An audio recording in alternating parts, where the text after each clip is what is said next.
Welcome back, everyone, to another episode of Feather and Fur. Your host, Brad Hurlebaus. And for those of you that tune in just podcast, Apple Podcasts, all the other great places, if you haven't seen the new intro, like the first image is Pippa with her tongue out, hanging out on my kayak, bearded dog. I mean, I got to give it to Brian Schiller. I mean, what a great way to start the intro when it's with a bearded dog, because like it's a bearded dog, right?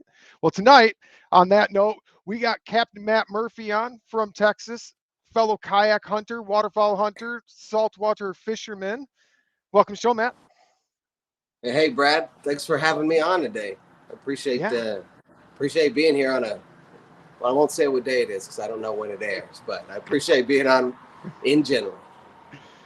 It's gonna be a fun show, like just us like chatting before the show. Like you get that energy, and it's like it's gonna be one of those fun ones where it's a lot of storytelling, and like you go like it's gonna be back and forth. It's gonna be like ping pong. Like we're gonna be going one way, and then all of a sudden our conversations go completely right field.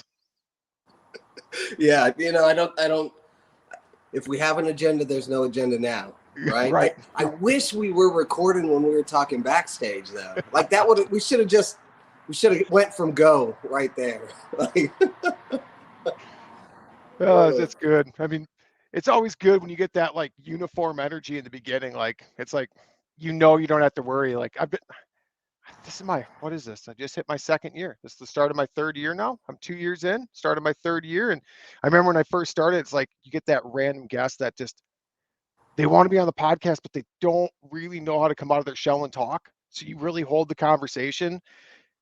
And then like I was young and I was immature and all this. And I'm like, man, those shows had to have been pitiful to listen to, because now it's like worst case scenario is like I'll just talk. But it's great when you get someone with that other energy that's like, yeah. Well, like earlier, you told me I need to refrain from some of the yeah. So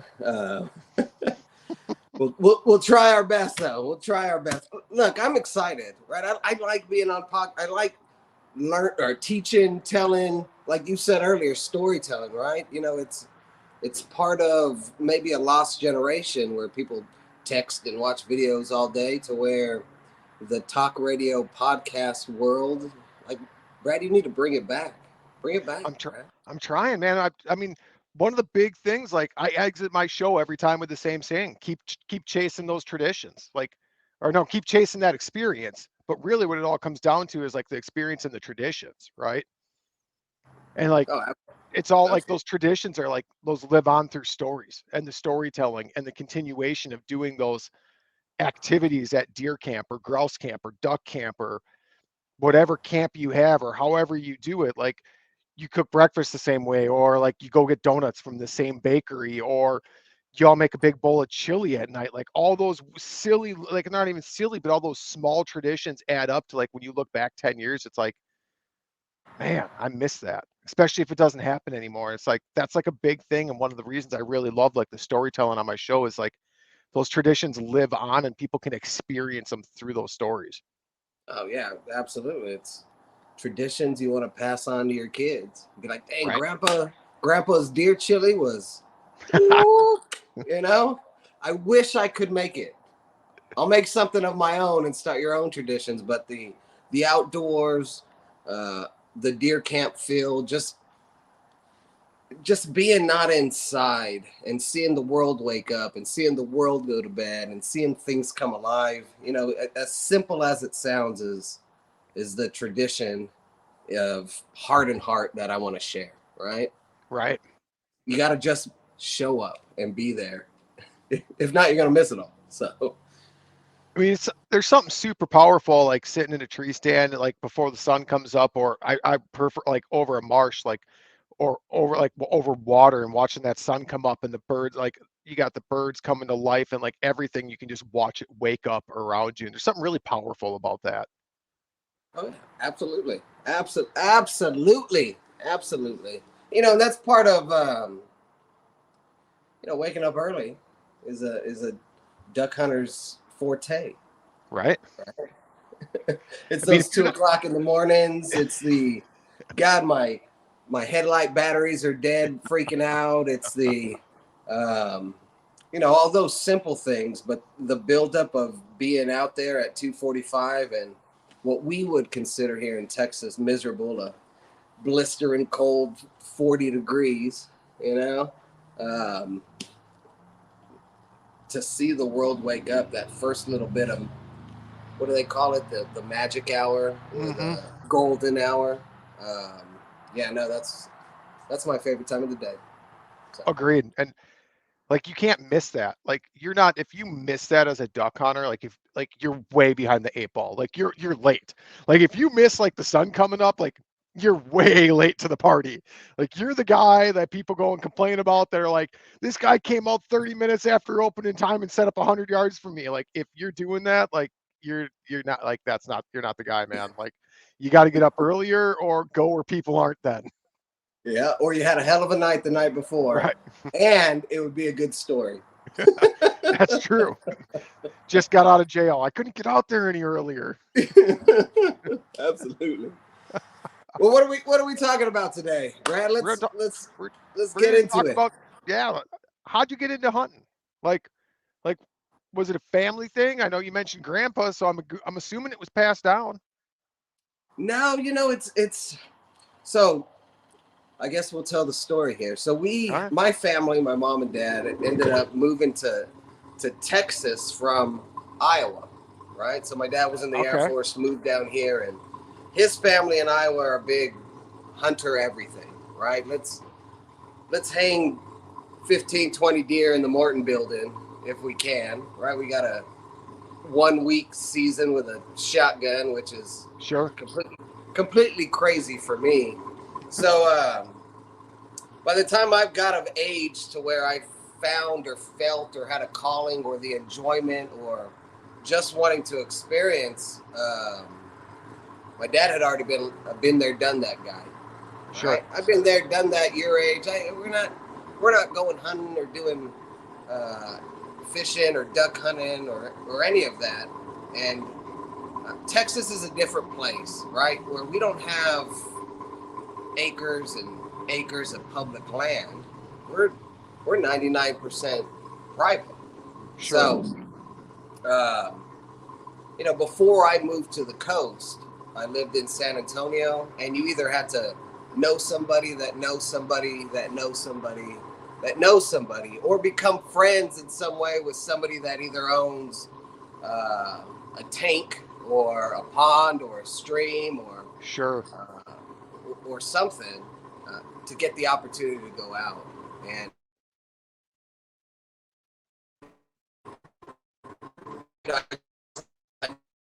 experience it and learn and fail and learn and fail and fail and fail and fail and do everything wrong. But the beauty of it is, sorry if you hear someone running a motor outside. I did. I couldn't tell. Like how close to the close are you? Like you got is that like it's hard to tell what it is. Is it an outboard? Yeah, it's an outboard that's working. Let me throw a rock and I'll hit the water right now. No, but I forgot where I was going with that. But anyways, it was a self-guided tour, which along the way I've met a bunch of beautiful souls, beautiful people, people that I found if you just stay quiet and listen and are okay with the ability to learn something, because at that age young you think you know everything, Right. But I learned from some great old timers. I learned from some great folks my age that had the experience like some people do, where their dad will take them, but that just wasn't my dad's thing, and that's okay. Right. I wouldn't be where I was at today if I didn't have some passion within me to keep me going down this path. So I love learning about something new and sticking with it, and especially in a sport or an activity, whether it's fishing or hunting, where you never really become an expert. Agreed. I'm gonna learn something every day, every year, over and over and over again. You can never be an expert, and that is what I love, because the game never ends. You're always learning something. That like every time I go out in the field, like woods or out in the marsh, like the deer or the bird, I always learn. They always teach me something. As soon as I think I got it figured out, they show me I don't. I mean, you go into those hunts, like We went out. I went out on a Saturday, right? It was a Saturday, early morning, like normal. Tons of ducks, couldn't get them to work, right? Quite a few geese too, though. Quite a few Canadas running around. And like we got some ducks to work. We had divers coming through. We had tons of golden eyes, like one that keeps flying through us. So it turned into being a diver shoot. We couldn't get the mallards to play. But like right about 20 minutes, 30 minutes before we ended up packing up, I got like a flock of 20 or 30 geese. Like we had no goose decoys out. Got hard on the call. I turned them. They came in, and if they would have slid left, it would have been shooting. They slid right, and they took off. Like they were like almost. So I'm like, you know what? And there was a lot of geese. I'm like, this is it. Like I'm coming back tomorrow. Like 20, 30 yards north of me is a sandbar with an island. I'm going to set out 3 dozen silhouettes. I'm going to set out 2 dozen floaters, 100% goose decoys. We're going all in. And if they wanted it that bad on the call, like this is lights out. Like this is like going to be the hunt of the year. Had a buddy come with me, and we get out there. We set everything up. We get out there early because I'm like, there's no way I'm not letting anybody else get this spot. Get out there. The day before was a south wind, and all the birds went south to north to feed. That morning was a north wind. All the birds headed south. I went from seeing hundreds of geese the day before. We saw like 15, and they wanted nothing to do with me. I'm like right there. It's like as soon as you think you got it, man, it's like you don't. But it keeps you coming back, right? Oh, for sure, for Yeah. sure. Well, I'm glad you sent them my way. So, being in Texas, it's a completely different game. Like you're saying, mallards and geese, and when you're looking at things online or researching ducks, right? It's mallards and people that are geese hunting. Um, we don't have mallards down here where I'm at, right? Sure. Which is a strange thing. But there's a whole flock of black-bellied whistlers that are flying over me right now. Those noisy little deer corns sitting on power line house roof tree sitting ducks. Yeah, but we don't have mallards, and when we have a flock of geese fly over us, at least been my experience in the last 10 years down here, like you almost just stare at them because you looking at your buddy and be like, dude, are those geese? Sure. And it doesn't say I don't know what a bird looks like in flight, but it's not a common migration to where we're ejecting number fours, right? Right. And looking at the bottom of our dry bag for like a double BB that is probably rusted and maybe a burner round, and we haven't even opened it for the hope that you would hear the sound of that wing beat flying over. But man, that hasn't happened, and we haven't shot a goose in 3 years down here. Again, sorry for that. So, that's all good. It's part if of you want, I'll go yell at them. Tell them we're doing a podcast, man. Yeah, if you're like, yo, I'm on with Brad. Like, do you know who Brad is? Hey! No. But it's just it's a different flyway from you guys. Sure. So what's the most common duck you're shooting down there? I know you guys get good teal numbers, right? And woodies? Yeah, so I'm not shooting any woodies. Right? Oh, all right. I'll tell you, let's get transparency right from the get-go. So people are either gonna stay tuned in, or they're gonna be like, this guy's he's some poser, right? Or whatever they want to say. But I've never shot a mallard ever in 20 years hunting down here. I've shot one, but at the time I didn't have a good dog and went out in the middle of the bay, and I think I spent, I don't know, 10, 12 shells trying to get this cripple down before water started coming over my waders. I've never shot a wood duck, right?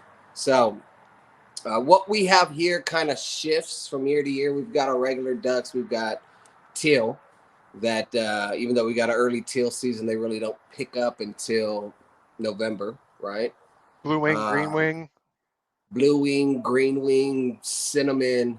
See, we don't like, you get a cinnamon up here, like, whoo boy, like that like goes around. Like someone shoots a cinnamon and everybody's ears perks up because that's super uncommon. Like we'll shoot green wings are pretty healthy birds. Like they'll stick around when it's kind of cold still. The blue wings, they're gone early. But Oh, those green wings will hang out for a little bit with us. I'll tell you what, this last 2 hunts I went on, we were murdering green wings, murdering. And the beautiful thing about it is they're all fully plumed too, right? So Nice, right? you're looking at every one, and even though you've got 3 in the freezer from earlier in the season that you're gonna send or whatever, right? You put it in the freezer, and if you don't send it, that's where it goes to die. Just saying. But you know, If that ain't a truthful statement right there. yeah. But strangely, we're shooting teal even now. But they're beautiful birds, beautiful, beautiful, beautiful birds. Not a lot of blue winger down here, but I can guarantee you go 5 miles and some tank or flooded grass with tides. It's going to be completely opposite, where it'll be stacked with blue wings, and they're looking for a green wing teal. Sure. So we've got mottled ducks, we've got Mexican mallards, we've got black ducks. Not a whole bunch, but we'll get a black duck every now and then. We've got a lot of gadwalls or gray ducks, which we would consider, or at least I would, the closest thing we would get to like a mallard. We get gaddies up here. We get the occasional black up here. We don't get we don't. I've never seen a mottled up here. Maybe people have, maybe other people have in Wisconsin. I've never seen one. I've never shot one. I've never been in with a crew that has shot one. Huh. You guys would be like, oh, this is a juvie mallard. Yeah. Well, that's just, and maybe we do get them, and maybe I just been like, that's just a juvie. Yeah. You're like, oh, he's a late bloomer right there. Right. God, it's almost February, late bloomer. We are. I'll tell you one thing though, if you're a diver duck shooter, where some people are diver ducks for life. Right, there's some hashtag diver ducks only. If you post any puddle duck on that site, it's Sure. you're getting drugged through the mud somewhere. But we are the final stop for redheads, right? All right. So when you see any video or picture where the sky just looks like a big cloud moving, it's not a cloud. It's 10,000 redheads that are all rafted up in some airboat or somebody's regular boat just flocked them up. I've seen some of those photos recently of like all those flocks. That's crazy. It's insane. And, being around it kind of desensitizes you to it. Right. And that's a horrible thing. I had a gentleman come down and hunt with me. He was from New England. We had a great time. Right. And I won't tell those stories because what happens stays around. Right. But man, we had a great time, and he had a trophy wall where he needed 2 species or 3 species, whatever that duck is in Alaska, right? An alder duck or something like that. Harlequin. That's a bucket list. Harlequin.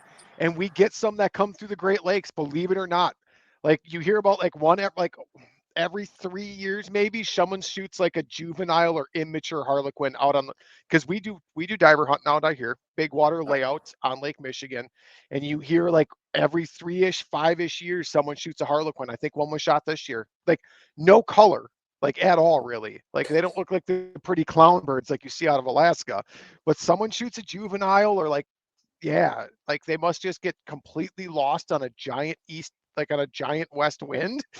And they wind up making it into Superior and coming down, and like I don't know where they go from there. Like, do they just look around when they hit Chicago or like Indiana, and they're like, now what? They find a tank up there, and then all of a sudden it's a farm duck, someone's pond duck. It stays around.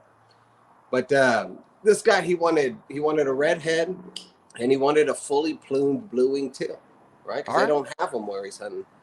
And I wasn't able to get him a blue-winged teal, but we shot a redhead, and he had a couple other hunts with another outfitter the next day, and I kind of keep in touch and text him like, "Hey, did you kill it?" Because I'm just as excited if he hunts or anybody hunts. Right. I've got like a list of 15 people I text in the morning, like, "What's going on?" Or in the evening, How'd send you me a do? picture. And that's not so that I can potluck their spot for a client I've got the next day or whatever the case. But it's, he said he saw that big cloud of redheads, and I had become numb to it because I'm like, it's redheads. You can shoot two, right? Break out Right. the Weber barbecue pit and put on some Hunter Orange, and we'll sit out there like a dove hunt on somebody's tailgate, and we'll shoot two redheads. But that's not everybody's story. And I had to remind myself that although it may be in my backyard, people don't see that in their flyway.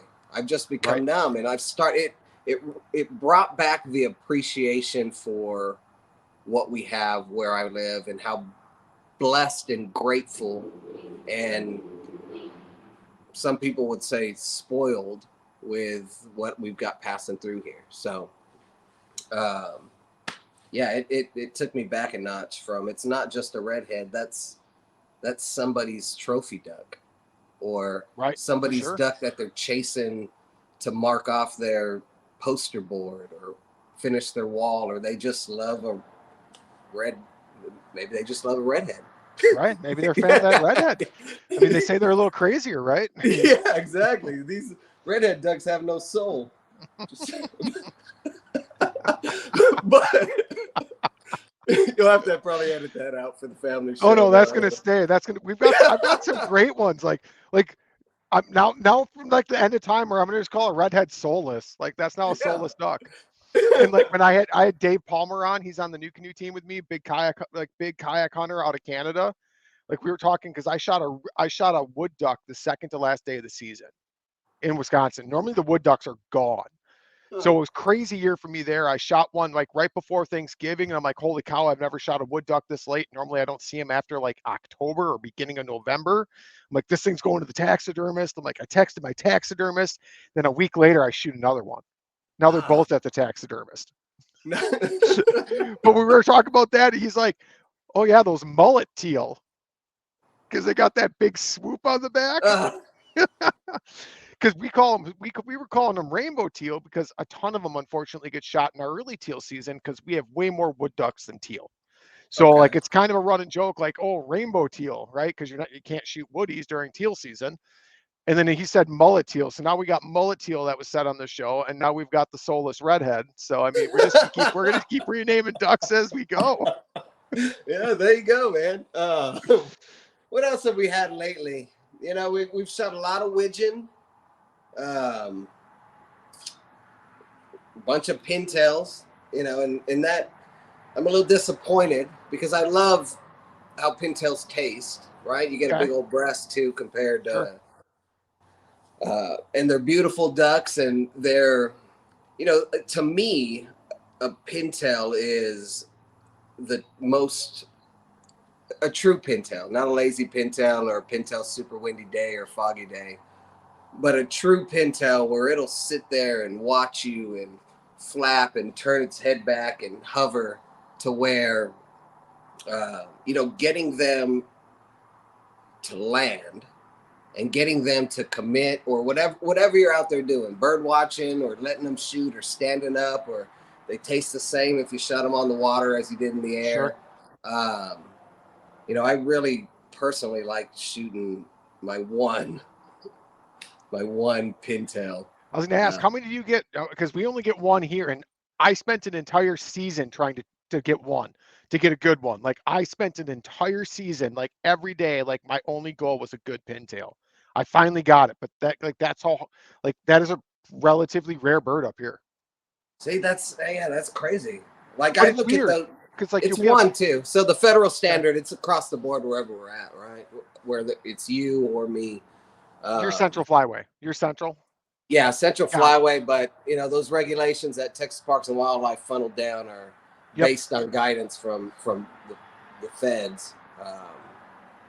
So yeah, it's frustrating. We get a lot of pintails where we're at, um, which is good and bad because I like sending it, man. You know what I mean? Sure.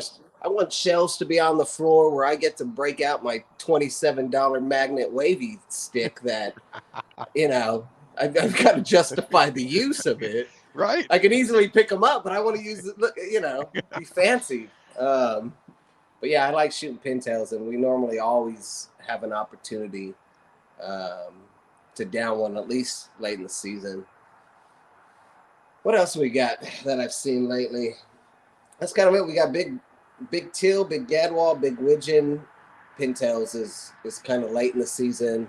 Sure. Every now and then we'll get the king of ducks, canvasback, but it's very, very rare. We got a bunch of ruddy ducks that sometimes fall into the category. Is this a juvenile redhead? And you don't want to clean redheads anyways, to where you just say it is, even if it's not. We got bluebills, right? All right. And we don't bother saying if it's greater or lesser. It's Sure. not that we don't want to take the time, but again, you get one. Same. You get one all season down by you? Yeah, we get one. Because ours kind of changes. I'd have to look again because I didn't do any diver hunting this year, so I didn't pay too much attention to the regulations. Normally, at the past couple of years, we get one for a certain amount of time, then we flip to two for a section, and then we go back to one. Huh. Yeah, no, we get huge rafts on Lake Michigan of bluebills, like to the point where it's like you get it's two a day. It's like you with those redheads. It's like you're gonna get your two. Like there's no doubt about it. Like if you don't get your two, like you're out there in a clown suit and a big yellow banana boat. Like okay, yeah. So same thing. That's right. That's the redhead. I'll tell you, redhead tastes phenomenal though. I've never found a bluebill I like when it comes to eating it. So so I hear that, and I think that's as we continue to move topics on taste. Like I said, yeah. Taste the game. And for everybody watching, this was like the first 30 minutes before we even started talking about it. It was just random stuff. With if you thought I was kidding when I said we were going to be from left field to right field back to left field, like I was not. Well, let me pose this question to you, right? Then, when you say bluebell is your least bluebill, right? Bluebell is an ice cream. Is your least favorite? What in the heck? All right, there Brad, we go. Can you hear I'm me? here. I got you. You got me? What was the last thing? Yeah. All right, you said. What was the last thing you heard? You said if you were starting to say if bluebill is your least favorite. Okay. If bluebill is your least favorite duck to eat, why? Why is that? I'm just not. It's got a different taste. Like I don't like. People are gonna be like, "Oh, you don't prepare it right." Maybe I don't, but I swear it tastes like snails. Like it tastes. Why are you eating snails? That's just it. Like it's like exactly like it's not my favorite duck to eat. Like, and I've had it a couple times, but it's like they go in the pile for sausage now. Yeah, when you say snails, I'm going to try to bring up the word snails as many times as the rest of this podcast. No, I've never eaten snails. But they smell like snails. But when I do, I want you to put your pinky up, you fancy up there, Brad, eating snails. Escargot. Hold on. Escargot. I'm going to write that down, the snail duck now. And, going back to that, you say somebody, I don't like how it tastes gamey, right? Or sure. I don't like how ducks taste, or the age-old, like, stuff it full of carrots and potatoes and put it in the oven and then take it out and you throw away the duck and eat the potatoes and carrots. I appreciate and want to shoot and kill and try everything, right? I almost started a snipe hunt guided tour last year because I shot one and they're so delicious, but I say snipe hunt, and people think I'm going to give them a cane stick and drop them out in the middle of the, you know, the middle of the woods and have them find their way back. But I think everything I've in its never done own the snipe, but like we've shot them from opportunity before, but like I'm an avid woodcock hunter. I chase woodcock intentionally. Really, on Oh yeah, purpose. on purpose with my dog. Oh yeah. Like you make one shot and down 10. No, because they're not flocked up like that. Like they're they're a migratory upland bird. Like I chase them through lowlands and like they hold super tight for a pointing dog, and then like they give you relatively. It's like the easy version of grouse hunting. I don't know how to describe it. So I don't think I've ever seen a grouse in my All right, life. So, sure. I did listen to your last podcast with a huge grouse hunter, right? I think Yeah, it was, and out of Idaho. yeah, from Idaho, and Yeah. it's I could hear the excitement when he would talk and tell his stories, and I loved that. But yeah, we don't have those down here. Sure. We've got something called a chakalaka. You ever heard that? It sounds familiar, but I have no idea what it is. Like I feel like I've heard the name in passing. It's like a South Texas pheasant, Okay. but bigger. So yeah, all right. Anyways, we got off topic again. That Going back happened. to Going back going to back to Okay, so we were on the taste of ducks. What is your favorite duck to eat? one that is cooked in olive oil with a little bit of slap your mama seasoning or Oh, Tony Chachere's. regular slap your Uh, mama or slap your mama hot? no, just the yellow can. All right. Have you ever heard of slap your mama? I got both in my cupboard. Slap your mama and slap your mama hot. I got Okay, both. so the regular slap your All mama, right. not the hot. Sure. Because I'll add some hot sauce or something to it, right? But I cook it quick, like a minute, and I appreciate the tastes of different ducks. All right. So I'm gonna fry up a bluebill just the same as I'm gonna fry up a model duck or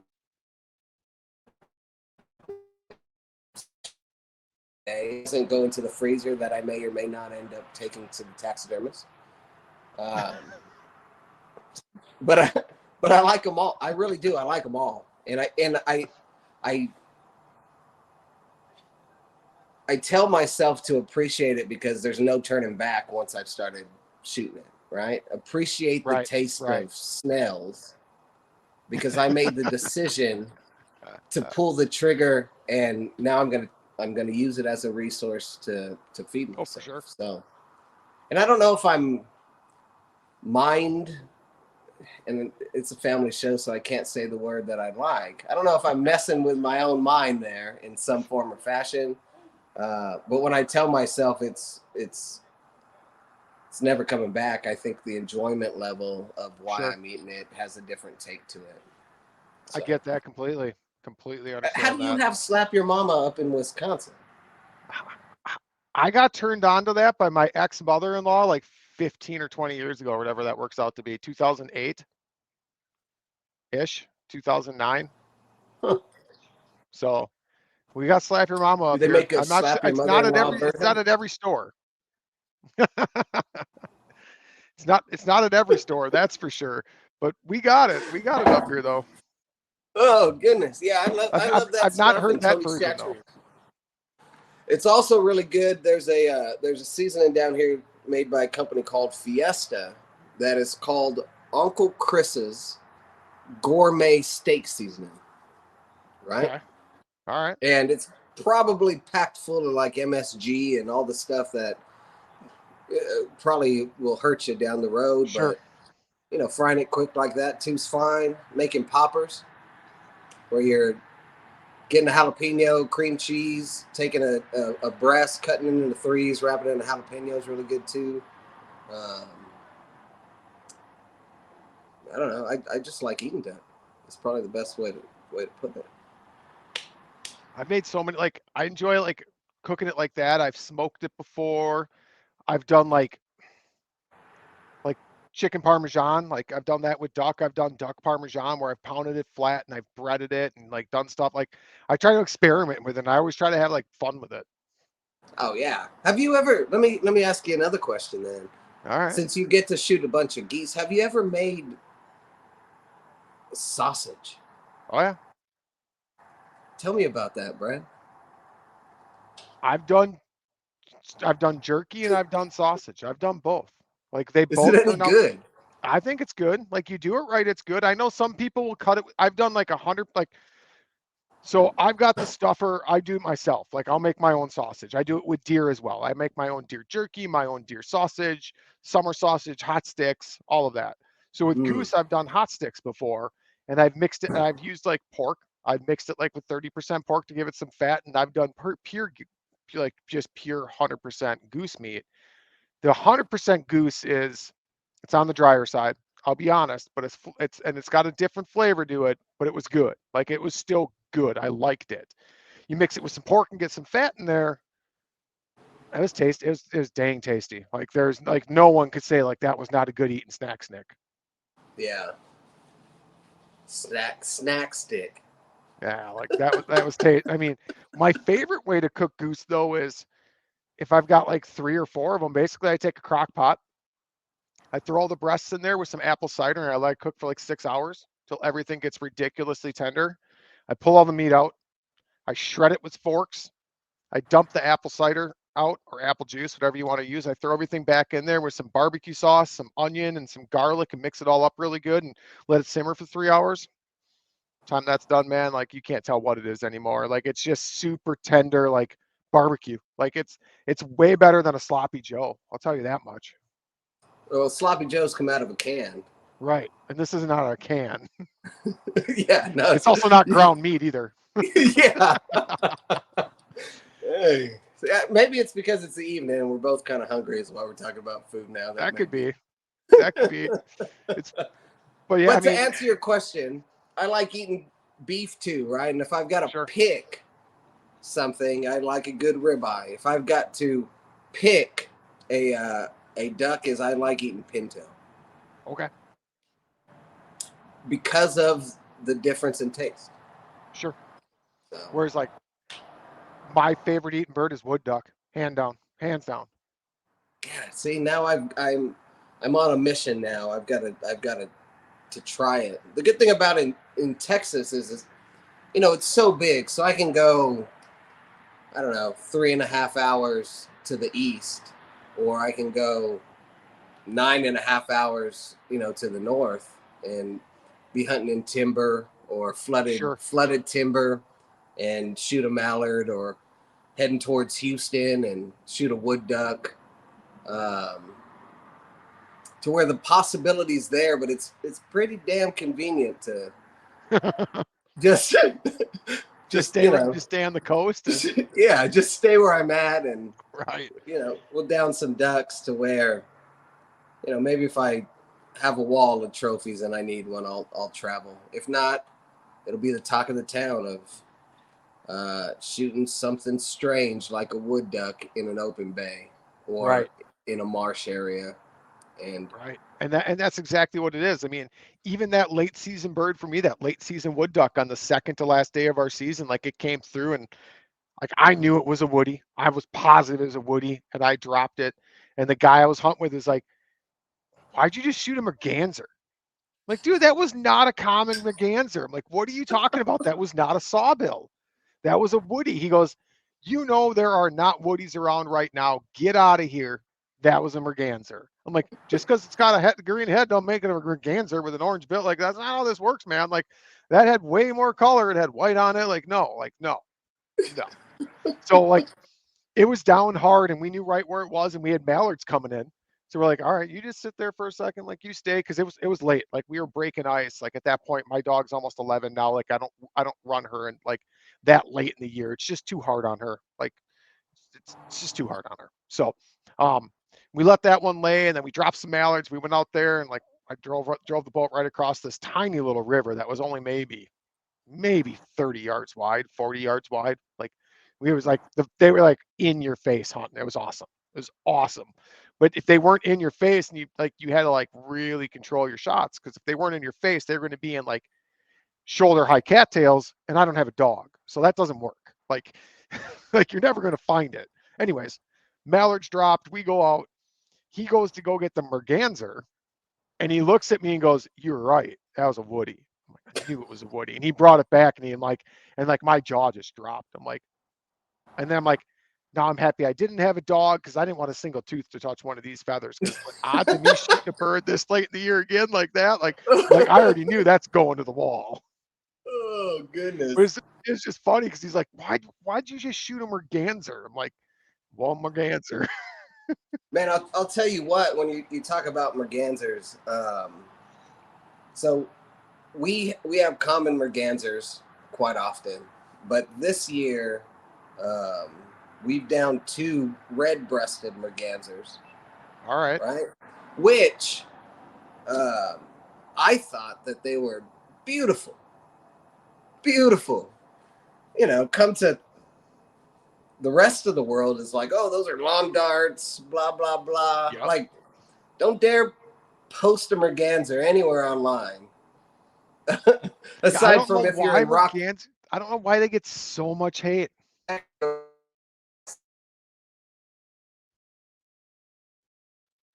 Oh, he'll come back. Lost him a little bit.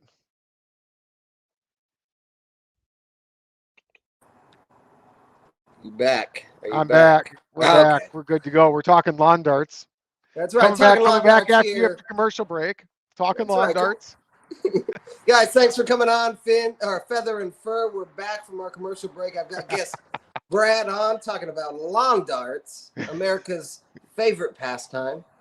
But no, I loved it, and the entire internet chastised me about how silly this bird is. So, You know, like there's tons of people that are like, a hooded merganser is a gorgeous bird. I know people that want trophy hooded mergansers. Like that is a gorgeous bird, and we get those come through up here. And like I haven't had the opportunity, but if I ever got like a really, really like if I got a stud of a hooded, it'd be going to the taxidermist, hands down. huh. No, yeah, I loved it. I wanted to shoot one when I didn't have a client because I would probably take it somewhere because I thought it was a beautiful, beautiful bird. I've never seen the red-breasted in person. Huh. It's awesome looking. I mean, even and the your common, ratings just went down because I said no, that. even the common merganser's got like hen doesn't. I mean, the hen's got its little mullet head and everything else going on, but like even like a Drake common's got like really bright colors to it, like that white and that green, like that. Like they've got really good colors. Like I don't know why they get so much hate. I really don't. They don't even count towards your duck limit. Like think They about do that. They this don't even year. count towards your duck, did they? Yeah, this year. So last year they didn't, but now at least down here they're part of your bag, right? I'm So pretty sure they were still separate up here. Maybe I'm wrong. I didn't shoot a single one all year, so I'm not worried about it. But I don't know. I've got this last weekend set aside, right? Even though I can make a little bit of money, but it's friends and family weekend to where we're gonna go out there, have a good time. Other people sure. that take folks out. It's our opportunity to hunt for ourselves. So um, I'm hoping that one comes in because I'm gonna send it. What's different down here too is Dude, the 2 red-breasted is things. sweet. What do they talk? What do you like? Who wouldn't think that's a cool bird? Like you get like it's almost got like the wood duck mullet. Like it's got all that hair Yeah, coming off the back of the head. Like it needs a haircut. Like it looks almost like a hippie. It looks like it's a hippie mallard. it's a hippie mallard wood duck crossbreed Pintail. widgeon breast. You know, It's almost got but that white that comes up its neck like a penny. I mean, did you Google a picture of it right oh yeah, now? oh yeah. Look at its feet. They're like blood red. It's crazy. Like, no, I'd love that. Let's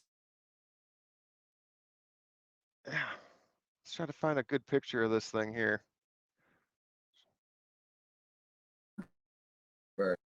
We can do this. I know how to do this. Let's see here. Uh-oh. Bring it on. Let's show the world. We're gonna show the world. There it Let's is, show the right world there. that the bird yeah, see, look at that. It's a pretty bird. Like maybe they eat like crap. I don't know. Like I know everybody hates mergansers. They probably don't taste well. I don't know if I've ever actually tried to eat one, to be honest. But that's a cool looking bird. Like you can't say that's not a cool looking bird. No. Get a mount where it's hanging by its foot, Right. hanging dead, a dead mount, or something spectacular. I think it would be pretty awesome. So I mean, get that fur on top of it, like the feathers on top of its head all like flared out and like really make it look like it needs a haircut like that. And like you said, you got the bright feet, you got a really bright bill, and then the breast has that brown going to like it's got cool colors. How can you not say this doesn't have cool colors? its wings have racing stripes too as it's flying. Like no, yeah, it's cool. So there you go, guys. Let it be known for history. This is the duck that I am after this last 3 days that we've got. So I hope you smash just a stud. I'll send you a picture. Like Yes. you'll see that thing posted with 15 different reels on Instagram for like the next month or so. Yes. I don't know, but you said two different. Uh-oh. Getting a little choppy here as the evening goes on. We lost him again. Here he comes. Now he's back. You're back. Now There. he's back. Okay. All right. We're back. You said I said two different things. Yeah, you said two different things that kind of played on the differences between where you hunt and where I hunt. So, you mentioned your dog, and you mentioned the ice, and you mentioned her age or his age. Yep. So, my dog Tough, which is a puddle pointer, right? Okay. So essentially, he's a failed pheasant dog because he wouldn't go 400 yards and freeze. But he's perfect for me because I don't need him to go 400 yards. Right. So he's crossed over to the duck hunting world where I don't want him to freeze. I want him to chase. And Sure. if you find a duck that's crippled in this marsh grass, you do not freeze on it. You chase it and grab it and bring it back to me so I don't have to walk in waist deep mud. Like I will say, like these versatile dogs, because that's a bearded dog. I know what you got. Yeah. Like I've hunted behind them before on grouse, even. Like they're really good at knowing the difference between a live bird that they need to point and what they need to be aggressive and chase down. Like my dog has never once pointed a wounded bird that I can remember. Never once pointed a wounded bird. She knows the difference. How she knows the difference, I have no idea. But I can't think of one time my dog's point. I take that back. I can think of one time. Now that I really think about it, I can think of one time. And that bird was hardly wounded. Like that was a bad shot on me. I maybe got a pellet in a single wing because it still like did like the old hopscotch flying like through the woods. Yeah. Yeah. Yeah. Like it needed another solid shot to put it down. But anyways, like no, yeah, perfect. For the first time ever, right? This past, I don't know, the past maybe 3 weeks ago, we had that cold front that blew through, right? So I don't know if it got you guys or not, but it was a pretty hefty cold front for down in South Texas to where it froze for a couple of days. I heard about this. Strangely enough, some of the water that we hunted actually froze, right? I do know that because I saw reels of guys in Texas like breaking like a half-inch of ice, or maybe it was in Texas. I don't want to say it was Texas. I don't know where it was, but they were down south breaking like a half-inch of ice, like thinking they're badass. And I'm like sitting there like, I can show you videos where we're breaking 3 to 4. Yeah. Completely new to me, right? Right. So nothing freezes over, and like every crazy duck hunter, right? Let's get up in the morning when it's 18 degrees and let's go duck hunting. And I felt like the Christmas story. Oh, hey, bud. Sorry, my 7-year-old. You want to pop on this show? Hey. Yeah. What's going on, bud? Hi. We're talking duck hunting. You got anything to say about it? Well, there's a dog named Tough my dad has, and he can kill like 50 ducks. Well, he only kills 50 ducks. 6, Dylan. Go on, get out of here, Dylan. We don't shoot 50 ducks a day. You're gonna have to edit that out. No.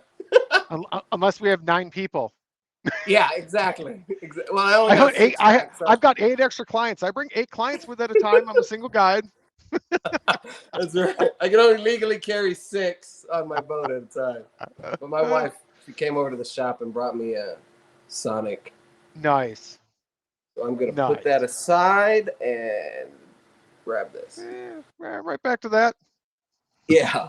But okay, so ice, right? Mm-hmm. I ended up hunting ice for probably the first time ever in my life, right? Which most people in the entire United States are going to think that's crazy. But half of our season we're hunting in shorts. The other half we're normally bundled up because it's 30, 40 degrees. But this time it was 18 degrees and ice was covered over. And a really good friend of mine, because I had to cancel a trip. Well, they canceled on me because it was too cold for them to drive down with icy roads. But we were shooting ducks and they were landing on the ice and sliding. And I try to send Tough, the dog, like, go get it, go get it, go get it. And the concept of breaking through ice, walking through ice in general was completely foreign to him, to where he wasn't a really good retriever that day. That's all right, because here's like, you don't deal with ice real often, but I'm going to tell you this right now: we get ice, I don't run my dog. We get ice, my dog's at home. It's because what happens is, and it gets to the point where the risk outweighs the reward, right? I love hunting over my dog. I love watching good retrieves. I love dog work. That's why I'm so like this might be feather and fur, but there ain't much fur in these episodes. If you listen to all of the seasons, it's a lot of feather, right? What happens is, like, you're hunting open water because you got decoys, and then you get your ice shelf that gets thicker and thicker towards shore, because ice, that's just how ice works up here. The dog gets out, and what can happen is they can break through the ice and they can't climb back out. Yeah. So unless, like, it's the risk outweighs the reward on the fact that, like, if they fall through and can't get out, you have to figure out how to get to them. If you have a boat, not the end of the world. But if you're walking in and you humped it in, you're shore hunting, and your dog, now you're going out there for them because your dog can't get out, and you're either going to try to break ice the entire way to get there, or you're going to walk out until you break through and bust ice to get to your dog to pull it back up. Yeah. No, it's not. It's not worth it. I would say. Right. I mean, I'll tell you what. Even I had a hard time not breaking through it. It's a different walk, right? Right. So it's almost like you got high step it. Well, you high step it, but the problem with high stepping down here is you're already you're up to your knees in mud. Sure. And then which is already, I would assume, like walking in snow, right? To where then you've got to break the ice that's wanting to cut through your breathable waders, right? Regardless, because we're not running neoprene at all down here. We've got some thermals under and light breathable waders in all conditions. But it was the oddest thing to see the dog, but I'm glad you mentioned that. Not that it may ever happen again in my lifetime. Hopefully not. It was. But you can, now that I said it though, like, you see it, like you can see how it could happen. Yeah. Absolutely, because we arrived. We didn't take kayaks that day. We took a little John boat. Sure. And normally he's super excited, right? He's in the zone. He knows what's happening from when he wakes up, and I put the collar on him. Like, he knows it's time to do something more than lounging around the house, and he's pumped. So we normally pull up to a spot. I spotlight for alligators to make sure there's no red lights, because he'll look like a hog or something. I'm not. That's crazy. Like, that's something I don't have to do. I'm not checking my shoreline for gators before I set up. Well, yeah. I mean, it never gets cold enough for most of them to hibernate. So, sure. I'm checking. That's my protection for the dog. Like, you don't take him with ice. If I'm hunting an area that's a lot of birds and there's a a lot of active or big gators. I'm not bringing the dog, Sure. but he normally jumps out and goes doing dog stuff for just a little bit. But that ice was just so crazy to where he jumped out, and even though he had a vest on because it was 18 degrees, probably the first time I've ever used it. You know, he couldn't get up just from the half-inch of ice and it being foreign to him. You know, I could see it in his face and personality and eyes that something was wrong. And if Sure. you hunt enough with him, it was like, help me. So, Right. Right. Like, I don't know what to do here. I don't know what to do here, boss. Like, you got to tell me, like, how do I do this? yeah, it was interesting. So, but that was one of the things I was thinking about when you said ice. And you know, we don't get to experience that a lot down here. Probably some in North Texas, which is used to ice, but you know, being at 9 foot of sea level for most of all the hunting I'm doing, where just yesterday I was in a tank top, is it's a little different. So That's crazy. Now, we've had a pretty mild winter here, but like at the end of the season, it gets nuts. It gets nuts for us. So that Saturday, I shot that woody. Like, we broke ice the whole way out. Like, it was 2 to 3 inches. Like, it had gotten really thick. It warmed up. It thinned enough where it locked up. Like, we couldn't even break through it. Like, the marsh that we were hunting was completely locked up. You needed an airboat, and airboats weren't breaking through it. They were riding over it at that point. If you didn't have an airboat, yeah, you weren't getting out there. You were doing something else. Well, we got a little bit of a warm up, quite a bit of a warm up, thankfully, that now we could start running boats through there again. And we were out that Saturday. I shot that gorgeous woody, and we were breaking a ton of ice, and we had thousands of ducks. Like, we're coming back out, and there's video, and the sky is black with the sun setting oh, I behind it love it. because it was I an evening love hunt. So we're like, all right, I'm going out in the morning with two different buddies. We're going out in the morning, and we get there, and one of his the guy I was hunting with, one of his workers, he owns his own like plumbing company. One of his workers has an airboat. He's like, well, if we can't get through, he's coming out with the airboat, and we'll follow him. I'm like, we yeah. were just out yesterday. I just broke this up last night. I think it's going to be tough, but it was tough. It was real tough. Like pinch bar in the dirt, pushing the boat forward so it'd slide up on the ice to break it down because the motor didn't have enough power to do it. You know So what? we're out there, we're doing that, and finally the airboat, like, he gets the airboat out, and like we're in the wind wash at that point. He busts the trail, and like it's all great. And like we had an amazing hunt, but like just that one night though, like because so much ice formed, we went from thousands of birds to like holy crap, like all afternoon it was like, man, like birds, to like we worked for a 3-man limit of mallards that morning. We worked for God, it. We got it, but like it went from thousands to hundreds, and like it was crazy just because one night and how much everything froze back up. oh, you know, you tell the story, right? And what I love about it is I think, not to label us, right? But I think we enjoy the misery. You got to if you're a duck hunter. I know. Why Like is you that? have to. Like there's nothing easy about it. Like there's nothing easy about duck hunting. Like I was just talking to a buddy. I'm like, I don't sleep. Like in November, I get like no sleep, especially from Thanksgiving. Like I normally take off the entire weekend of Thanksgiving. So the weekend before Thanksgiving is our opening of gun deer. I hunt very, very overpopulated property. So normally I can drop a doe like right away in the morning and be done and just be like on my way, which I love it because I fill my freezer and I'm gone. And I'm back to bird Yeah. hunting where I want to be, right? But for that entire week of Thanksgiving, and then that next weekends are closing, basically the first weekend of December, like I don't sleep. Like I don't go to bed any earlier, but I'm up at 2 every morning.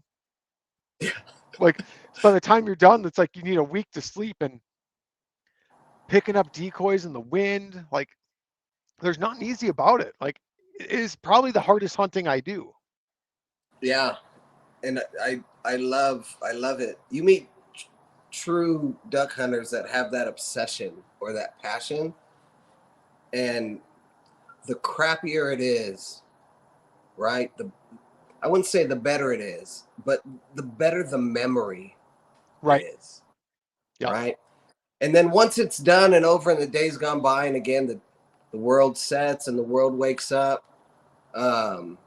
It's those really, really S days that leave an imprint on your mind that you almost prove something to yourself the worse the weather is. And you find out something about yourself that you're tougher than you think you are, or you're or dumber than you, craftier. or dumber than you realize.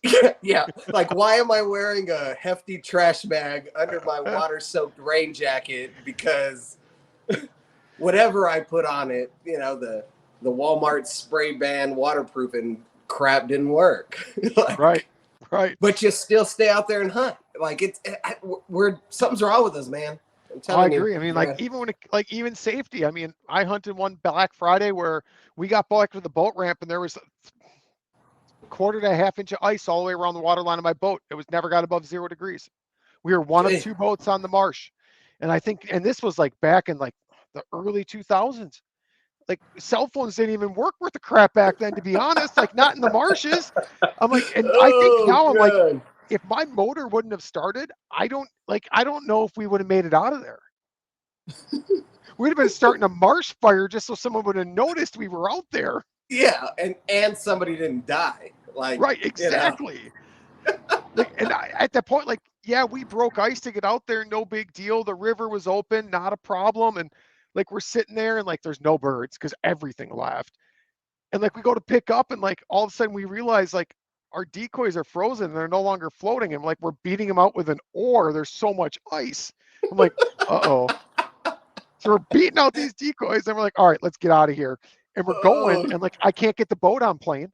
The boat, I'm like, oh my God, like what is going on? I finally get the boat on plane and we get back to the launch and I look at the boat and it's like, it looks like it's something out of like The Deadliest Catch. Like I should have been chipping ice off the thing. There was so much ice on it. Like we were worried about putting it on the trailer that the axle wouldn't take the weight. Oh goodness, man. Crazy. That's crazy. Yeah. And that's just one of those things. The worse the weather is, it's like the better the memory is. Yeah, it is. Because even when you're telling that story, I feel it. You know what I mean? Dude, I love everything about this. The other thing that you said that I'll circle back is, you mentioned the difference. Well, I was diver duck hunting, right? Right. And again, what I think I may have been spoiled is, we're not going into like a big, huge marsh system. Right, it's not acres and acres of freshwater marsh, whatever the case is. These are little marsh tributaries or rivers that are running into these large base systems as it is. So, we don't really have a concept of, oh, I'm diver duck hunting or I'm puddle duck hunting, right? You can set up in a tank that is almost bringing the two worlds together. Sure. To where it's, hell, you're throwing out gadwall decoys, and then you've got a whole row of buffleheads sitting in the same spread, but you're walking just in a 6-7 inches deep of water that'll pull birds, open water birds from the bay, but then you've got all these puddle ducks running around in salt grass just the same, to where, I mean, in a day, the type of bag that you can shoot is just so broad. That like on the Mississippi River, you can pull that off. But unless I go out to the Mississippi, and even it can be tough there because like a lot of the divers stay to the main channels, and the guys that really diver hunt out there really focus more on main channels than the bays and stuff. And like I'm a big backwater guy, so I'm out there chasing puddle ducks, and we might get the occasional, but like other than that, like it's like we'll get divers on our lakes, but like they'll stay to the middle of the lake. Like they will stay away from the shoreline. Raft up.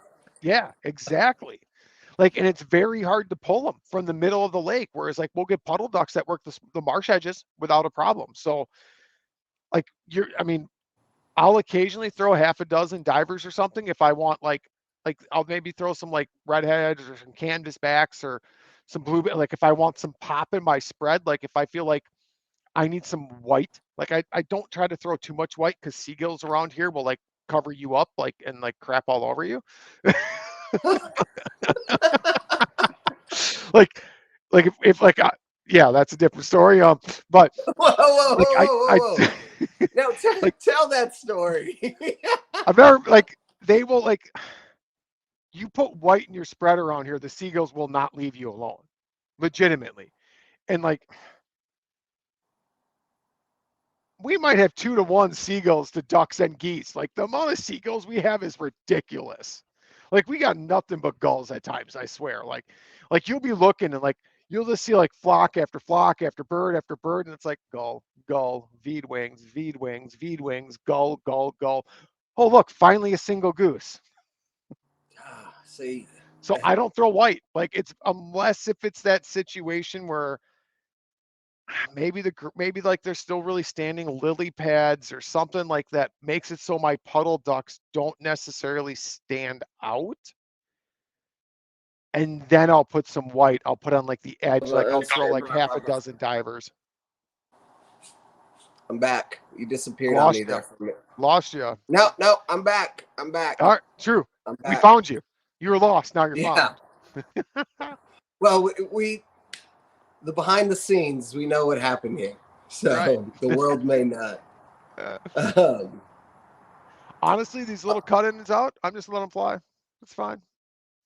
I'll talk to Brian about it, but because he does the editing, we'll see. Oh, now we're gonna have to do. Now we're gonna have to edit. we have seagulls. Brad, We you have there? seagulls. Oh, we All got right, like we've one. got seagulls. The thing is, we have so many other ocean shorebirds that are flying around too, to where same thing happens, right? You see flutter in the sky, you see something either coming from a distance, whatever the case may be. Everything's grouped up, everything migrates to the coast. You've got cranes. We're hunting around areas that whooping cranes are, Okay. right? To where Yeah. there's just so much movement in the sky, and then you get the random like eye floaty, and you're like, oh, is that a no? You Yeah. get the Don't look at random the eye float. sun. Don't look at. Yeah. Oh, I get it 100%. Like look at the sun, then like you look away, and all of a sudden you're staring at eye floaties because that's all you can see. Oh yeah, I get it. I know it, man. and for some reason your buddy sees it too. Like, oh no, okay, both an eye floaty on that one. But Well, how about that though? Like you duck hunting up, like your buddy will be like, man, there's ducks right there, and you'll be like, where? Right above that tree line. No, there's not. Like it's right there. Like and like you never see them, but then you'll no. see birds, and and like they'll be like, I don't see them, and finally like they'll catch it at the end or something like, oh, there they are. Like I've never understood how someone can literally point and be like, they are right there, and you cannot see them. You've got to establish this is 12 o'clock, Right. 12 o'clock, 1 o'clock, 2 o'clock. You may be, depending on how you're hunting, if you're hunting in a kayak and you're righty or lefty, right, you're always going to kind of shift a little bit to where you've got the best swing. So your 12 o'clock may not be your clients or your buddies' 12 o'clock. But no, that happens all day long. I'm like, all right, man, we've got stay still, stay still, stay still. We've got a group of 5 coming in here.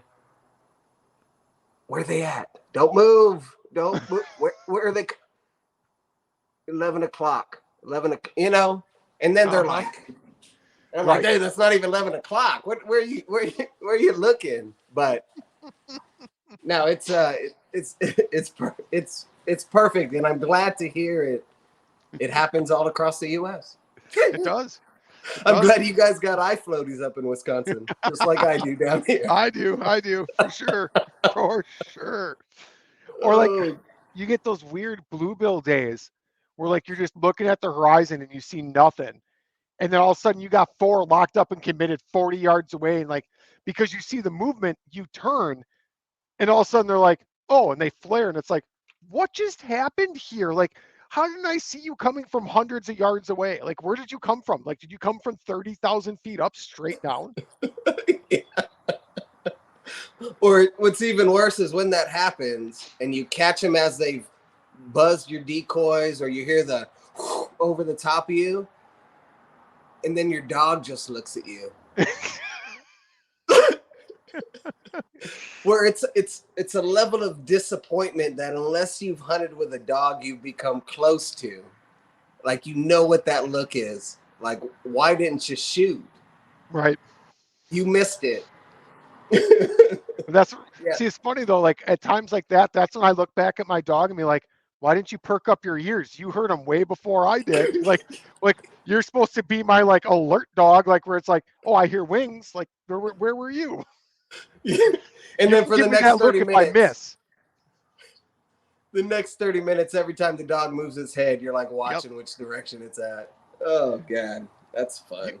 you can give me that look if I miss. Like if I miss an easy shot, I deserve that look. But hey, if I'm not quick enough because the birds came in hot and fast, like where were you? You heard them before I did. You got way better hearing than me. Where were you? Like you're Oh supposed to be God. the alarm with like the siren, be like birds. No, that's great. You know, that's part of the thing that I love, right? You're 15, or I don't know, 2,000 miles away from me, right? From Right? where I'm at and you're at. And the ability to have the same stories, even in a different environment, right? To where it's, you know, the same struggle I'm having. Granted, I'm wearing shorts half the time and you're not, or vice versa, right? To where Well, that's why we the just same run good struggle bolt happens blinds. everywhere. That's why we run bolt blinds that we can have heaters in. You mean look, I'm going to show you something real quick. All right. There you go. Yeah, so it's 40. We don't take heat. We've got those little like packets that you Sure. shake, hot hands that never really even work, right? Because Yep. you've had them for a year and a half, and somehow one of them opened up and One of the solid. best one of the best things I've done, USB rechargeable hand warmer for inside my like wader muff. USB rechargeable. Just don't forget to recharge it every night. But yeah, like it's always warm. Like it's warm. Like there's no like, is this one going to be hot? How many like do I have to, how often do I have to shake it to get it to warm up? Like there's none of that. Like you turn the thing on like and it's warm. And I guess for those people that only listen to a podcast, I showed like a stacked propane heater that I have here, and that's how we're on the heater topic now. So, but what temperature are you running your heater though? Like I got a Mr. 20? Buddy. He's like a 4 to 9. Like when do I turn it on? Like at what temperature do I start turning it on at?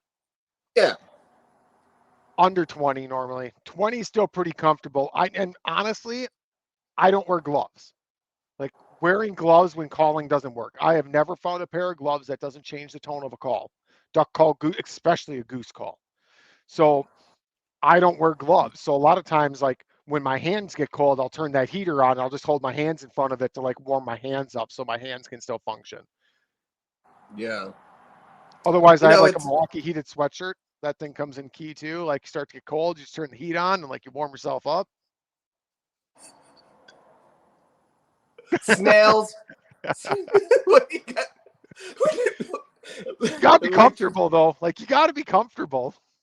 Oh God. I mean, when you're going out in the morning and it's in the teens and it's not going to get into the 20s and it's windy, like, and it's making ice, like you can watch things freezing around you as it goes. Like you gotta stay warm. Like you start to get cold, your hunt like just like now you're not going to stay out there. Yeah, Lee. You know, you said something else, right? That will that sparked something in my head. So, you know, you said you're putting gloves on and you're calling, right? Right?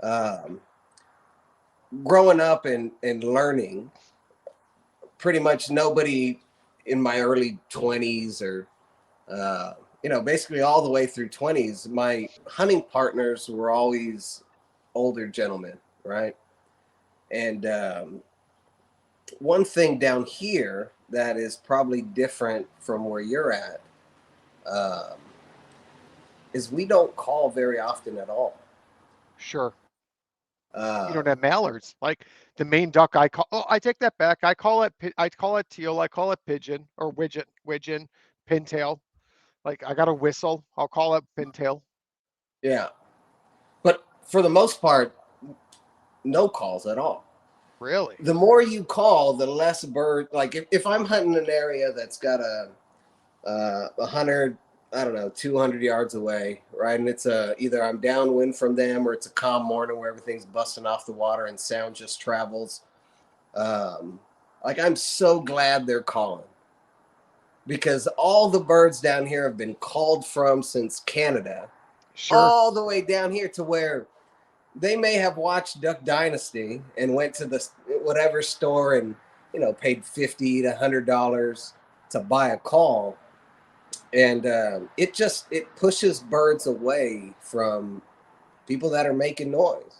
Like your Sure. comeback call is not a comeback call, guy. It's bring them to my decoys call. So So like late season, same thing up here. Like there's days like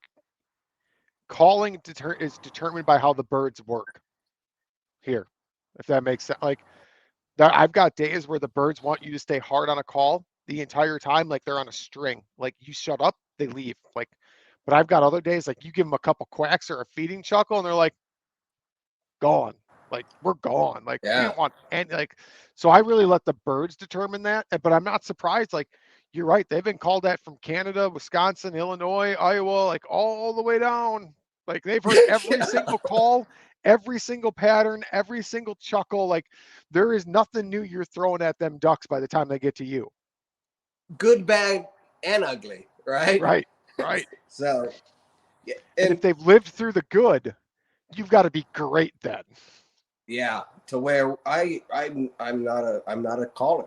Like I hardly ever, unless it's super foggy, Sure. right? To where we can't see anything. And some of these late season hunts are where you can't see 10, 15 yards in front of you. You can make out the very edge. You're putting your decoys, you're hugging them close.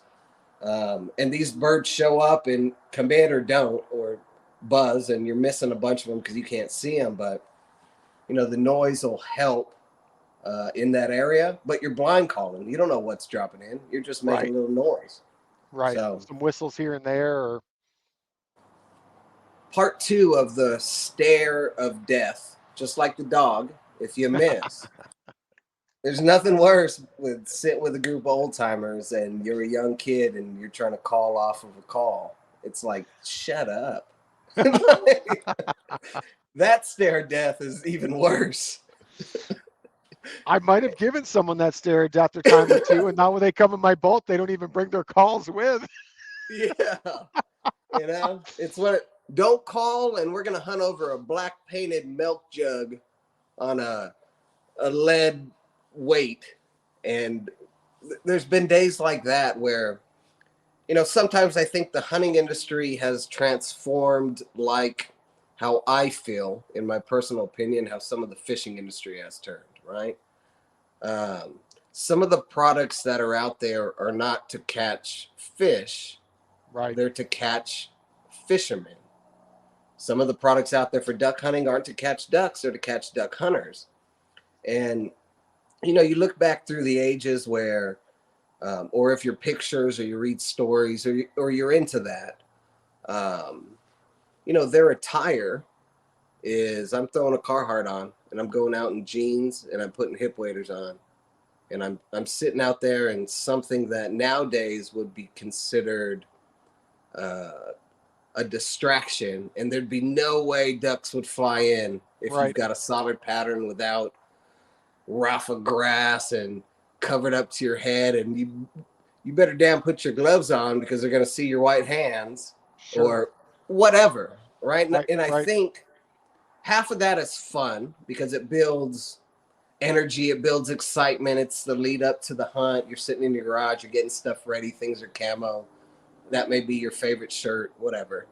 To where you've got old timers that are deadly shooting with like a 20 gauge, and they're literally sitting in the most comfortable lawn chair and whatever they're going to wear that whole day. Right. Right? What has changed, or why has the industry changed where people think that they can, and don't kill any of your sponsors by answering this question, right? I'm just going to say that, right? Pelican, I love you. I see you in that top corner. You keep my stuff safe and secure. But what has changed to where, the industry is dictating what folks in the field like you and I know to be untrue? What do you think about that, Brad? I And think you don't it's have I to think it's answer a that. no. I think it's a good topic, and I think it's way deeper than that. Like I want like there's so much more to it. Like I'm not sure nowadays if that Carhartt is going to get it done, and like a lack of a blind on a boat. And so my question really comes down, because I don't know this answer, is there more people hunting now than there was before? I know they say hunter numbers are down, but are like, so let me rephrase that. Back then, what was the hunting population versus the hunting land available? Like how Yeah. much pressure was actually in these areas? Because where I hunt, if you don't have a good hide, the birds aren't even gonna come close to you. Like they're gonna like literally ignore you. And you can tell the difference between like if you put like local natural vegetation on your hide compared to not. Like they can easily tell. And I've seen it like numerous times, like someone like, oh, I don't need a face mask. I don't need, like, I'm not worried about any of that. Like, I'll be fine. I'm like, all right, just keep your head down. Like, don't like keep your eyes under your brim of your hat. You'll be fine. And you got birds locked up and they turn their head and that white paper plate is out facing the birds and you watch the birds flare and like you see it click in their eyes. And they Yeah. look back at you and go like, that was me, wasn't it? Like, what do you think? Like you turned your head and the birds left. Like, yeah, it was you. I don't know, like, if there's, like, just more pressure to less land now. I don't know if that's what's doing it. I don't know if it's just mentally, I feel like I need a better hide. Like, I don't know if I've just learned over the years where it's like, the better I hide, the closer I get birds to work. Mm-hmm. Maybe it's an eagle thing where I like birds feet down. I don't do passing ducks. Like I want those birds backpedaling. I want to see their feet. Like I want to see them like when I jump up be like, "Oh shit. Yeah. I can't get out of here fast enough." Yeah. Like that's what I want. So I was that what they did back then? Or back then were they taking shots to where like birds were flying and they're like 40, 50 yards? They're like, "Oh yeah, lead, dead." Like I don't know. Like there's so many variables there. I don't know that like I do agree though, like there's a lot of products out there to catch a hunter, not to shoot a dog. I agree 100%. You know, it's it's hard and easy. Um, coming from, I can hunt a couple months out of the year and I love it. And most of my time is spent fishing, right? Right. From a kayak, and you said new canoe, and uh, I'm a Hobie fishing team guy, Sure. right?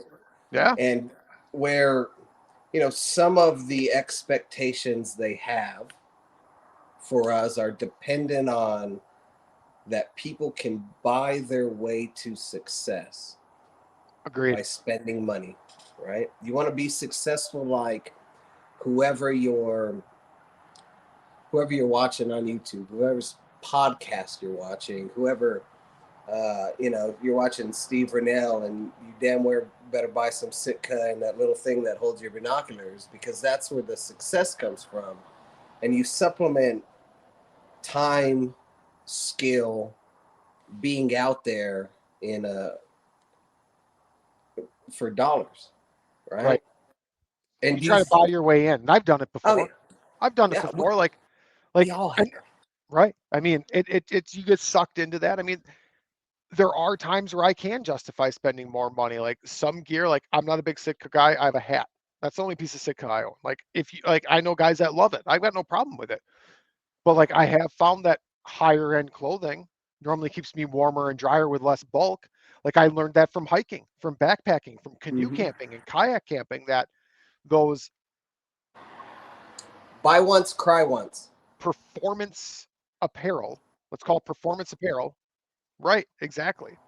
Just performs better. Now, Yeah. can you do it with No, I your mean, old school? Now, can you do it? Yeah. Yeah, you can get it done. Yeah, You can get it done with a Carhartt. it's an interesting topic, and I guarantee It you could is. probably have a show about that whole thing for Oh, for sure. hours. But you know, as I'm sitting here and I'm looking around, right, I'm surrounded by duck hunting gear and fishing gear and all kinds of stuff in here. And you know what I'm curious from you, if we turn the tides and now I'm interviewing you, All right. uh, you know, what is the one critical piece of gear, regardless if it's high dollar, not high dollar, and don't go lame like, oh, my shotgun. That's critical. Yeah, of course it is. Yeah, yeah, you But need your shotgun, right? the extra bit of gear that is a critical piece to some of your success while you're out in the field. A good GPS. A On good your boat or GPS. personal? I use a I use a Garmin Montana 650 is what I use. I can go in my truck. It can go in my boat. Like that is the backbone of what I do. That's got all my logging roads on it. It's got my waypoints for grouse hunting. It's got my waypoints for even like duck hunting. Like I map all my routes. Like I run a river a lot of times or a marsh, like, and there's channels in it and things like that. And I have to be able to run like, cause I've got my kayak and I've got a kayak that I paddle. I've got a mud motor on one of my kayaks. And then I've got my big duck boat, right? And when I'm running my big duck boat and it's dark and it's foggy, like, and you know, the only other people out there are duck boats, like, or like there's certain spots like I'm not a fan of running wide open, like overrunning your lights or running dangerous. That's not what I'm talking about. But there's some spots that are shallow enough I have to be on plane or I'm not going to get through them. So Yeah. I run just at that level of staying on plane. And without my GPS, I'd wad it up. Like I'd wind up on a sandbar for sure. I'd wind up on the sandbar. So without my GPS, like I would be super limited on what I could do safely. Oh, that Could I makes do it? sense. Could I do it? Sure. Like I would idle, I'd go slow. If I wadded up on the sandbar, like everyone's getting out in their waders, they're pushing the like because you didn't wad it up because you're at idle basically, right? Like you're just everyone's getting out, you're backing the boat up and then you're walking it over it. Like it's fine, but I don't want to deal with that anymore. So like to me, my like I don't want to have to like get out of the boat and walk the boat. I want to like run up the river at 10, 15 miles, 20 miles. If the conditions are good, I want to run up it at 25 miles an hour, hit all my turns right, get to the bay I want to hunt or that backwater and like beat the other 6 guys behind me because we got to the launch 20 minutes earlier. I don't want to be sitting there at idle and wad up on a sandbar and watch some boat go. And I'm like, now what? God, I get so much joy out of that. Like if you're running and you're running hard, or you know the terrain or the sloughs, and Right? you can just, you know, crank that tiller motor to where you're just buzzing through, like you feel, I don't know, I feel like a badass. Like I know what the heck I'm doing going through there. Exactly. It's It's your so much. experience. It's the It's experience. fun. You got the It's time and fun. you got the experience to do it then. Yeah, it's so much fun. All right, so that's your key piece of gear, GPS. What would you say is your, and it may not be weird, because I've got one down here that I'll tell you about here in a little bit, but what is the weirdest piece of gear that you take with you, Brad, that you just you can't go duck hunting without it, or you feel lost because you left it in the garage or forgot about it? What's the quirky piece of gear that you just got to bring with you? Interesting. Boy, I might need a second to think of that. I'm going like mentally right now. I'm going through my blind bag, right? Like trying to figure out like what would be like being a kayak hunter. Like I just got a duck boat a year ago. Like I've been kayak hunting for a very long time. Mm-hmm. I've pared it down. Like I've really like taken everything like as like the least amount of stuff that I could possibly bring. I guess I bring a bunch of chokes. Like I have 4 extended choke tubes and I bring all the chokes with me. And 90% of the hunts I never even change them. But if you But didn't they're have there. them, But I have them just in case.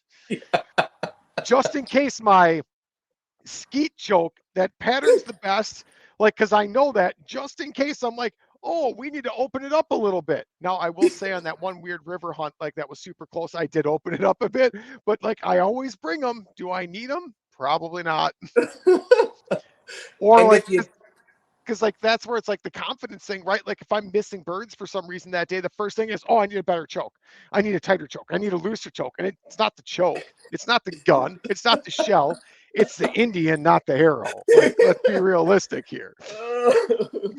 So All it's right, probably me hauling around a bunch of chokes I don't need. Oh goodness, yeah, no, but if you forgot them, that would be the reason why, right? Right. Oh If it yeah. If I wasn't forgot. successful. Oh, for sure. If I forgot the chokes and I missed a bunch of birds and be like, if I would have had my chokes and been one choke tighter, I would have knocked them out of the sky. Oh, for sure. For sure. Oh, that's great. I love that everybody's got their quirk, or, you know. Well, what about you? What's that one piece of gear you can't live without, and what's that weird piece of gear? You know, I wouldn't call it weird, but I'd call it completely different. So, let me see.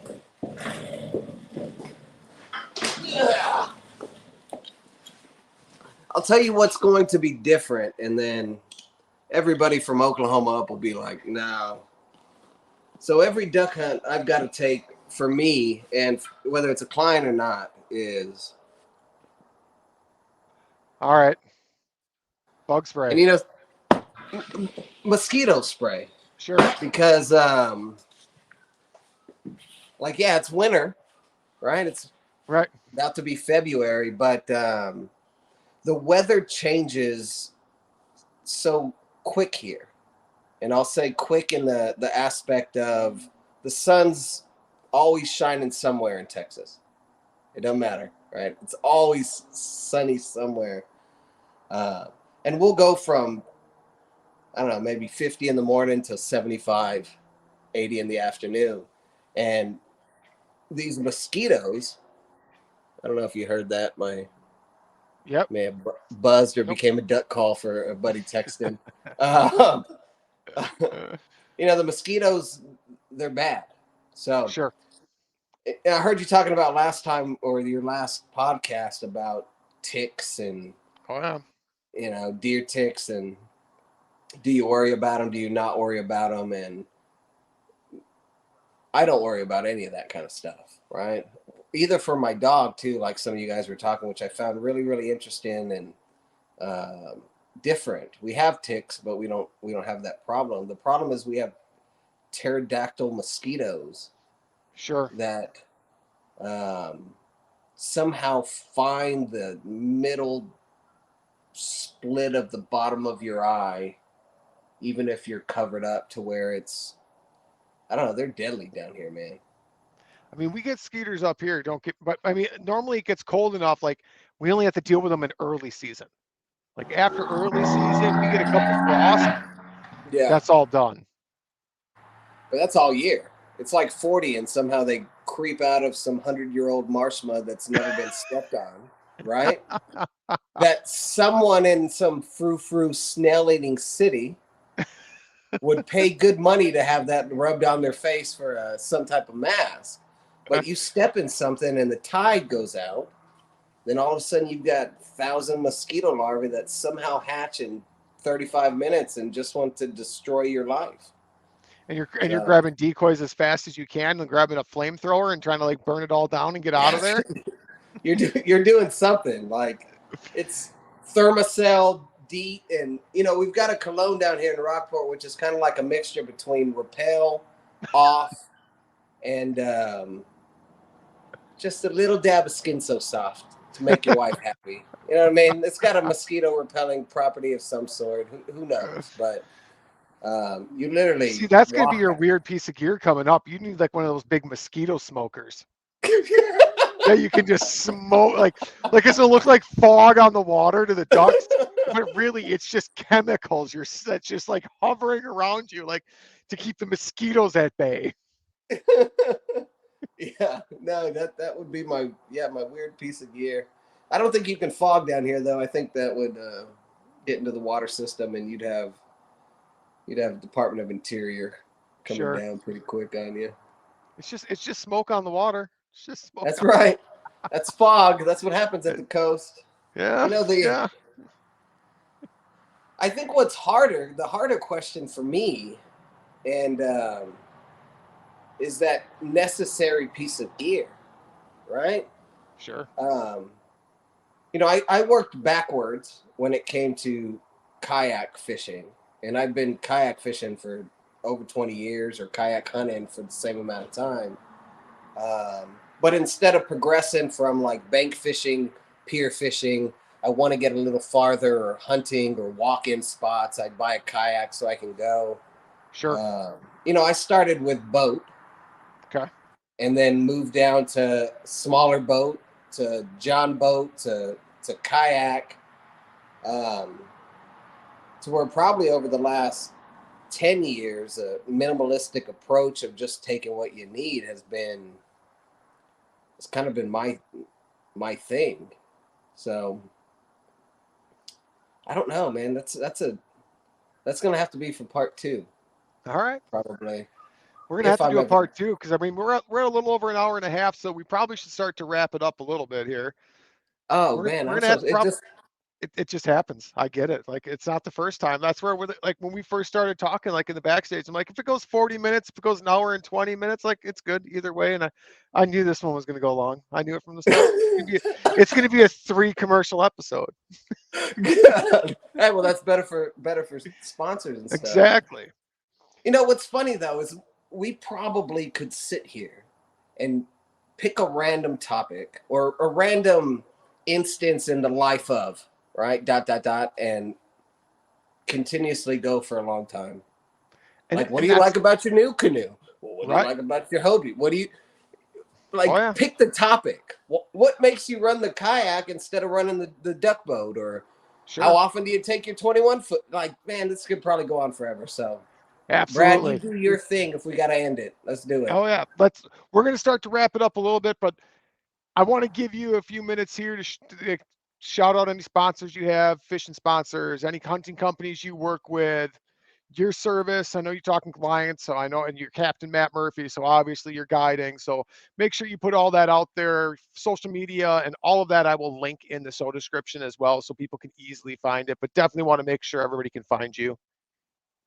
Okay, That yeah, if you want to absolutely. be found, if you want to be found, if you don't want to be found, Well, you found me somehow, Brad, I right? did a random Instagram, man. Like everybody asks me, they're like, where do you get your guests? I'm like, I blind message people on Instagram. And it's no joke. 90% of the people on my show are just random people. I'm like, you want to talk hunting? Yeah. And 90% of them are like, yeah, hell yeah. I do this Yeah, for fun all the time. exactly. No. So this year is different, right? So I don't have a sponsored outfitter, Okay. right? Like I used to. Um, I was wrapped up in a whole ACK thing, or Austin Kayak and Canoe, if you ever heard about any of that. I did. Um, to where they were my sponsor and my outfitter at the time. But for 2023, I'm really focusing on my business, Sure. right? No one's going to promote your business bigger than you can. And it's a small one-man show called No Wake Coastal Guide Service down here in Rockport, Texas. Um, I do work a lot with a company called Texas Power Paddle, which is Okay. a propulsion system. And I won't get into all the details if you're interested in that kind of stuff. But what it does is it adds a motor to your kayak to where, regardless of your ability, skill, strength, age, it alleviates some of what a kayak, or the tedious amounts of kayaking in high weather, or just leisure, can put a strain on you. And that's it. I mean, if you're interested, you want to shoot redheads by the dozen, fish, hunt.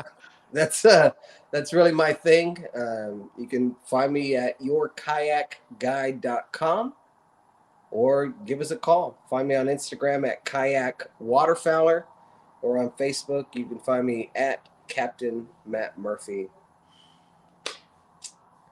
Nice. There you go, Brad. That's my Perfect. spiel now. If you would have caught me last year, like I would have said, let me rip out a piece of paper, and it would have become just annoying, you know. But That's awesome. I believe in those companies still, but Sure. Yep. it's at some point you got to promote yourself. Oh, absolutely. Especially when you're getting into that guide thing. I mean, you don't have much of a like. That's where it is. Like your business has to come before other businesses. Now, can you still support other businesses while supporting yours? Oh, Sure, absolutely. but yours has to be the top priority, right? Because that the only bodies that make your business succeed is you. No one else is going Yeah, to do it for you. no one is. So, but So, Brad, man, look, I I'll tell get you it. this. I'm thankful for you finding me random on Instagram. I think we've got a lot in common. Our conversation today has been really, really fun. Um, we know some of the same people. Some of the same people We of the do. Paddle and Fin uh, podcast series. But I'm hopeful and grateful. If you ever want to have a conversation again, I'm sure we can keep this going. I Oh, for know. sure. They'll have to be a part two. Maybe we'll save that to like right before the season when we're like really jacked up. Oh yeah, no, yeah. Dude, I'd love it. I'd love it. I'd love the conversation today and appreciate you having me on your show. I appreciate you coming on, Matt. All my listeners, again, appreciate you tuning in. If it wasn't for you, I wouldn't do this every 2 weeks. I mean, I love chatting, I love talking, but if nobody listened, I wouldn't do it. So I really appreciate everybody that tunes in every single week. And until next time, keep chasing that experience.